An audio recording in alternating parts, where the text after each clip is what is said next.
ही पद्धत बघा. माप घेताना पूर्ण उंची तुम्हाला बॅकने घ्यायची आहे. नॉर्मली पर्सनॅलिटी किती हाईट आहे पर्सनची त्याच्यावरून ठरवायचं तुम्हाला हाईट किती घ्यायची. तुम्ही स्टँडर्ड 14 इंच घेऊ शकता. जे हाईटेड असतील त्यांना, थोडी हाईट कमी असेल, स्लिम असतील सो त्यांना तुम्ही 13 इंचापर्यंत करू शकता. हा पॉइंट क्लिअर आहे सगळ्यांना. फर्स्ट तुम्हाला काय घ्यायचंय, उंची बॅक साइडनेच घेतात. बरोबर शोल्डरच्या मधोमध उंची घ्यायची. म्हणजे तुम्हाला प्रश्न पडतो ना की इथे एक्झॅक्ट टेप कुठे पकडायचा, तर बरोबर ह्या दोन्ही पॉइंट्स जी neck to waist, neck to neck आणि आपला जो शोल्डरचा बोन असतो त्याचा बरोबर मध्य घ्यायचा आणि तिथून आपण पूर्ण उंची घ्यायची. पूर्ण उंची बॅकने घेतल्यानंतर एकदा जस्ट समोरून पण व्हेरीफाय करायची की ती उंची बरोबर आपल्या बसच्या राऊंडच्या खालपर्यंत जाते का नाही. मग ती अशी गेली. ऑलमोस्ट तुम्ही 14 इंच यांना ओके आहे. मॅम तुमची किती असते, 14. ओके. म्हणजे सगळ्यात पहिले काय लागणार आहे आपल्याला, पूर्ण उंची. पूर्ण उंची आपली आहे, इथे लिहून ठेवते मी.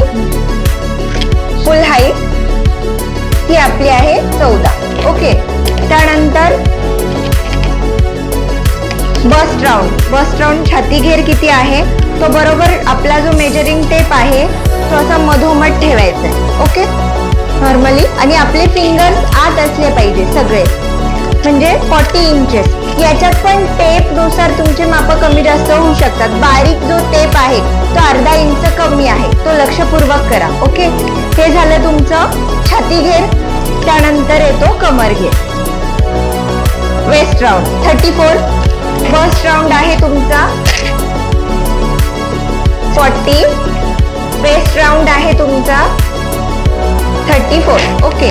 त्यानंतर फ्रंट नेक घेताना बरोबर आपल्या मिडल लाईन मधनं क्रॉस घ्यायची अशी.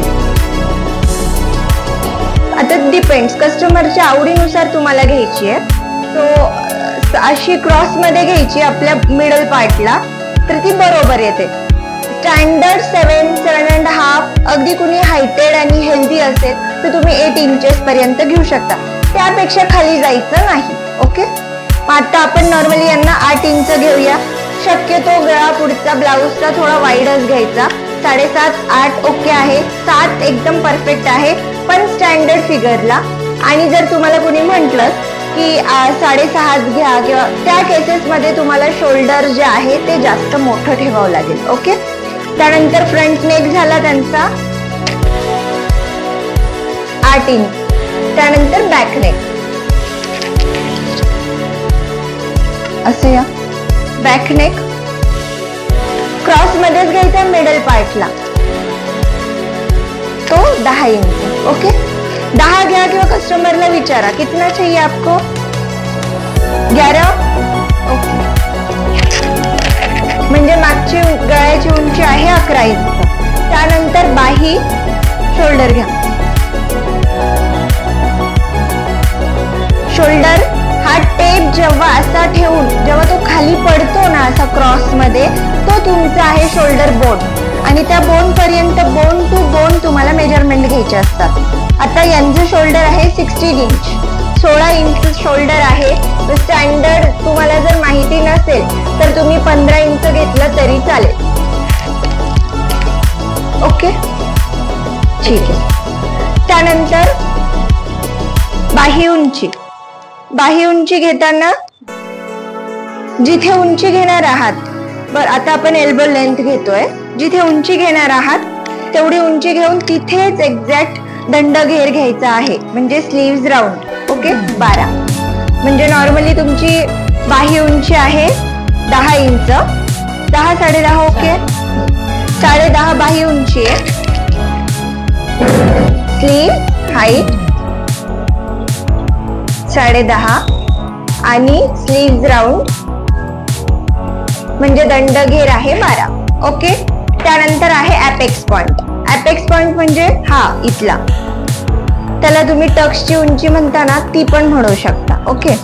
टक्स पॉइंट तो नॉर्मली स्टँडर्ड सगळ्यांचा 10, 10.5, 9.5. खूप यंग मुली असतील तर 9. याच्या व्यतिरिक्त नसतो तो. ओके. तर आता मॅडमचा आपण 10 कन्सिडर करूया. Apex point